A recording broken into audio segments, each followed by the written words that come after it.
You asked how they were doing. That was 40 minutes ago. Your phone has moved from one ear to the other twice. You're nodding, alone, in a room. Your face says one thing. Your voice says another. Yeah, totally. They open a new topic. You close your eyes. You know this person. Maybe it's someone at work. Maybe it's a family member. Maybe it's the one friend you love, but dread calling. Because when you call, you already know what happens. You won't hang up for 40 minutes. And most of those minutes, you won't say a word. You just listen, or something that looks like listening. The conversation starts normally enough. You ask how they're doing, and then it begins.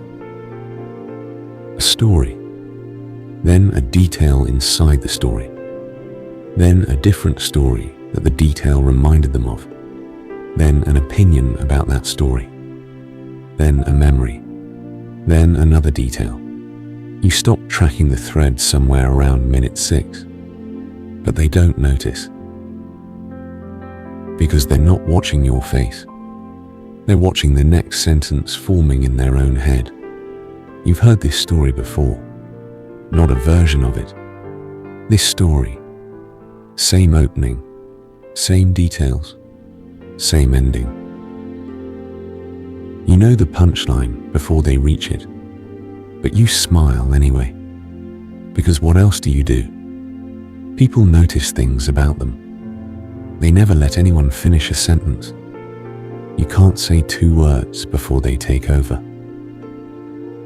Exhausting, genuinely exhausting. And the person being described, they'd be surprised, genuinely surprised, because from where they're standing, they're just talking, connecting, sharing, being present. They're not performing a monologue, they're having a conversation. At least, that's what it feels like from the inside. This is the part that's easy to miss. It would be simpler if they were just inconsiderate, if they knew exactly what they were doing and didn't care. But most of them don't know. Not fully. There's something in them that doesn't register the shift. The moment the other person stops being in the conversation and starts just waiting for it to end. Psychologists call this a deficit in what's known as theory of mind, the ability to model what's happening inside someone else's head. Not absence, not damage, just a gap, a blind spot. The signal is there, the glazed eyes, the short answers, the glances at the phone, but something doesn't translate it into. They're not with me anymore. So they keep going, not out of selfishness, out of a kind of unawareness that feels, from the inside, like enthusiasm. And underneath that unawareness, something else. For some of them, silence isn't neutral. Silence is a vacuum that pulls things up, thoughts they'd rather not sit with, questions they'd rather not answer. A quiet that feels less like rest and more like exposure. So they fill it, not consciously, not as a strategy, just the moment there's a pause, something in them moves to close it. Words are easier than silence. Words keep things moving. And as long as things are moving, a certain kind of stillness never arrives. The people around them develop a kind of management. You learn when to nod and when to make a sound that implies you're listening. You learn which questions not to ask, because every question is a door, and they will walk through it fully and explore every room. You love them, maybe, but you start to ration the time. Shorter calls, quicker visits, a reason to leave that's already prepared.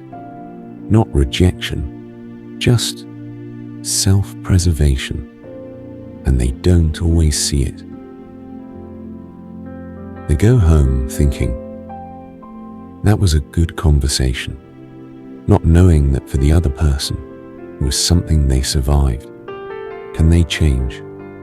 Some do, usually when something breaks through the unawareness, a moment of honesty from someone they trust, or a silence so loud it finally becomes impossible to ignore.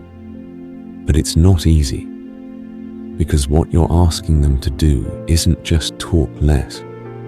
You're asking them to sit with the space between sentences, to stay in a pause long enough to feel what's there.